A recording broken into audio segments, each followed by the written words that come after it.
আজকে স্বাধীনতা সার্বভৌমত্বকে কারা প্রশ্নবিদ্ধ করেছে? এই পিতার কোমল উদার জায়নামাজের জমিনকে কারা প্রশ্নবিদ্ধ করেছেন, কারা কলুষিত করেছেন, তার জবাবের অংশ হিসাবে আজকে আপনাদেরকে দেশ ছাড়া হতে হয়েছে।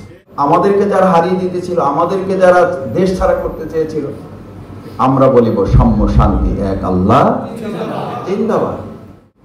সেদিন তারা বহু কিছু আবির্ভাব করেছিল, কিন্তু ইন্না শানিয়াকা হুয়াল আবতার এটা যুক্ত করতে ব্যর্থ হয়েছে। সেদিন যারা ব্যর্থ হয়েছে, নতুন করে তাদের জয় হওয়ার আর কোনো সম্ভাবনা নেই, এবং তাদের আর এই জনগণ জিততে দেবে না ইনশাআল্লাহ। তারা আমাদেরকে হারিয়ে দিতেছিল। কবি নজরুল কত সুন্দর করে বলেছেন, উহারা প্রচার করুক হিংসা বিদ্বেষ আর। আমাদেরকে যারা হারিয়ে দিতেছিল, আমাদেরকে যারা দেশ ছাড়া করতে চেয়েছিল, আমরা বলিব সাম্য শান্তি এক আল্লাহ জিন্দাবাদ। এরকম একটা পরিস্থিতি আসলে তাদের নেতারাই বলেছিল 5 লাখ 10 লাখ লোক মারা যাবে। মনে আছে আপনাদের? সেই ওবায়দুল কাদের সাহেব কোথায় আছেন আল্লাহ ভালো জানেন, প্রশাসন ভালো জানে। তিনিও তো বেঁচে আছেন এখন, এবং তার সেই 5 লাখ 10 লাখ লোক তো মারা যাননি।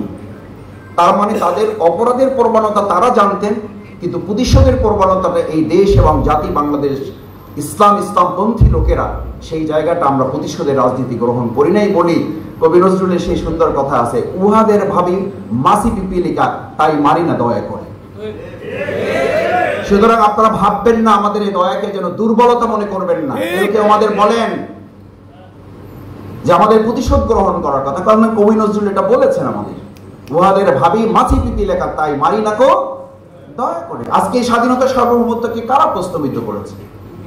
নতুন স্বাধীনতা যোদ্ধা কেন আজকে আহত বঙ্গুত্ব বরণকারী ভাইয়েরা মেডিকেলে বসে আনন্দের চোখে একদিকে পানির অশ্রু বয়ে চলছে, আত্মচিৎকার করে সে আনন্দে উল্লাসিত হয়ে হাসি দিয়ে ওই পানির সাথে মিশ্রিত করে আমিরে জামাতের ঠোঁটের সাথে কপাল মিলিয়ে যখন আত্মচিৎকার করে বলে, ডক্টর শফিক সাহেব আমাদের এই হাত হারানো, আমাদের এই পা হারানোতে কোনো আক্ষেপ নেই, কোনো কষ্ট নেই, আমরা আনন্দিত।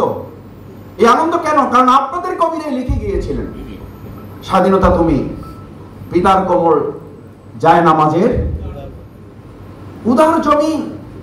এই জায়নামাজ, এই উদার জমিন, এই পিতার কোমলকে কারা রক্তাক্ত করেছেন? এই পিতার কোমল উদার জায়নামাজের জমিনকে কারা প্রশ্নবিদ্ধ করেছেন, কারা কলুষিত করেছেন, তার জবাবের অংশ হিসাবে আজকে আপনাদেরকে দেশ ছাড়া হতে হয়েছে। এই স্বাধীনতাকে আমাদেরকে আবার নতুন করে আরেকবার স্বাধীন করতে হয়েছে। সুতরাং আমি শুধু আপনাদেরকে আহ্বানটুকু জানিয়ে শেষ করতে চাই, এই দেশ যেন আর একবার স্বাধীনতার জন্য আমাদের হাজারো তরুণ ছাত্র জনতাকে জীবন দিতে না হয়, সেই জন্য আপনারা যারা এখানে এসেছেন, আপনাদেরকে কবি ফররুখ আহমেদের একটি চমৎকার আহ্বান আছে, জাগো বন্দরে কৈফিয়তের তীব্র ভুরুকুটি হেরি। এই বন্দরগুলোতে আজকে যে অবস্থা আছে, এখান থেকে আমাদের তীব্র ভুরুকুটি, আমাদের প্রশাসনের রক্তচক্ষু সমস্ত গুলিবিদ্ধ অবস্থাকে অতিক্রম করে পরের লাইনটা আমাদের শেষ কথা, জাগো অগণন ক্ষুদিত মুখের নীরব ভুরুকুটির। ক্ষুদিত মুখ বলতে শুধু খাবারের নয়, এই আপনারা যারা বলতে চেয়েছিলেন, আপনাদের শুধু মুখ বন্ধ করা হয়নি, এই লেখক, কবি, সাহিত্যিক, সাংস্কৃতিক কর্মীদের কলমগুলোকেও তারা বন্ধ করে রেখেছিল। এই উন্মুক্ত কলমগুলোকে আগামী দিনের সুন্দর বাংলাদেশ গড়ার কাজে আমরা সবাই কাজে লাগাবো ইনশাআল্লাহ।